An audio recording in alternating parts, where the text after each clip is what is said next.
This is the Floppy Super Square-4, which is a custom puzzle that I have designed and 3D printed.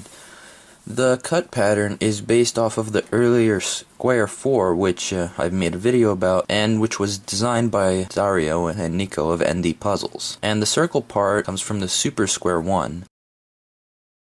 So, it has two types of moves, which are moving the circle around the puzzle so that you can make different types of vertical turns, and the vertical turns are the other kind. It does shapeshift quite a bit, actually. A problem that it has is that when I was finishing the puzzle, I sanded the tips of the pieces down a bit too much, so they kind of have wiggle room to go into the circle. And in addition, I printed the pieces a little bit incorrectly, so each piece lost a few layers. That's why you can see that they can kind of shift around the circle. And it's also why there's no corner cutting, because the layers that would have allowed for corner cutting are kind of missing.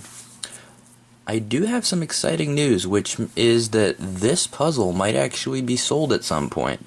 Of course, if it is sold, then it obviously won't have the two problems, which are the kind of spiral effect from the pieces being sanded down too much, and also the thing where a few layers are missing. None of that's going to be there. Obviously, if it's going to be sold, it'll be all good. So as of recording, I'm not sure about whether or not it's going to happen, but what you can do is check the description or the comments, and if it's up for sale, I'll post there. Overall, though, I actually really like the way this puzzle turned out. It turns super smoothly once you align it, and I tried something new with the stickering, which is I actually got a new shade of yellow, which is a bit lighter. I think it's like more fluorescent than the old one.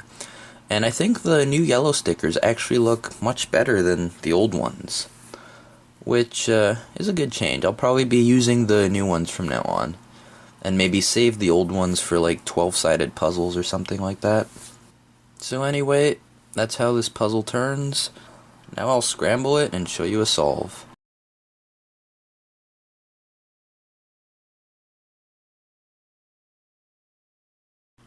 So at this point, you can see that the cuboid is fairly scrambled. I mean, this does look very scrambled to me, and it's about as scrambled as it gets. I honestly don't really know what I'm gonna be doing in the later stages of solving this, because solving a single layered square 1 puzzle is kind of different to solving any other kind of puzzle, because like on the square 4, at least you can kind of move the top and bottom layers independently, but here it's all just a single layer.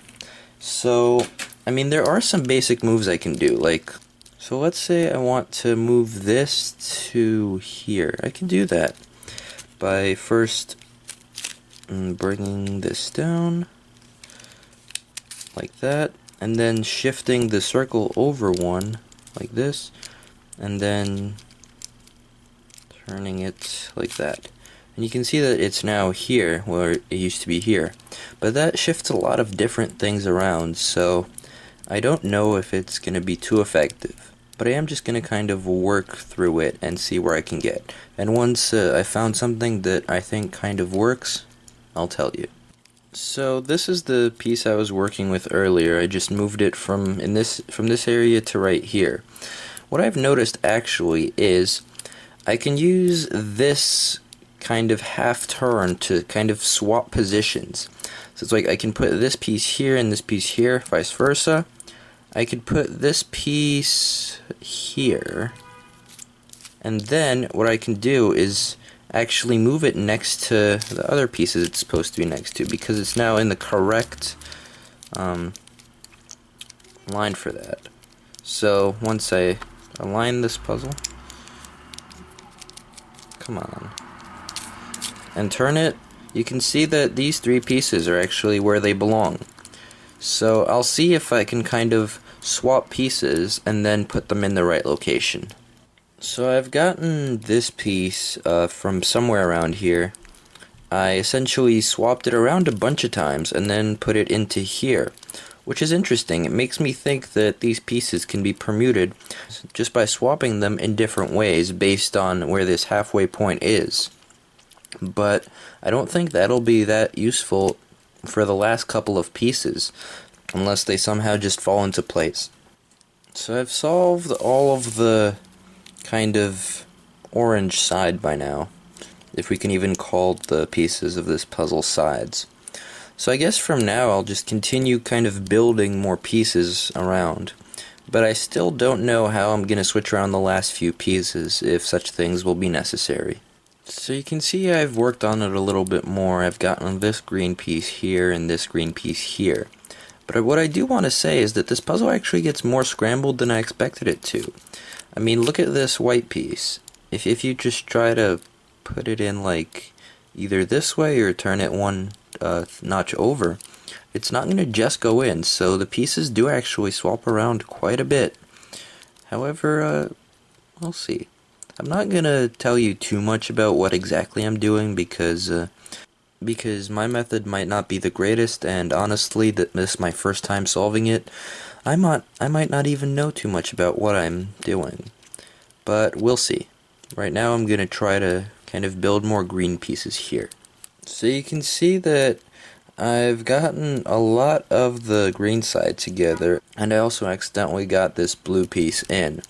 Now it's going to get a lot more difficult because there's just a lot less room on which to move pieces around. You can see that this is the only move I can make without messing up these pieces here, and this is nowhere near solved, so this is going to require a bit more thinking. So the puzzle is solved. It was actually a lot more difficult to solve in the end than I expected, which I'm glad about because, I mean, it's a floppy puzzle. Floppy puzzles are generally pretty easy, but this one actually requires some in-depth thinking, which I'm glad about. It's also a different solving experience to anything else I have. Like, with the Square-4, you have the luxury of moving these layers around, but here you don't, so it's a bit trickier to actually move pieces around, and you kind of get to learn how the pieces move on each move. So if this goes up for sale, obviously you won't have the issue where there's gaps between pieces like this, and it'll also not have the kind of spiral issue. Those were both kind of my own mistakes that I made after printing the puzzle. Anyway, thank you all for watching, and have a great day.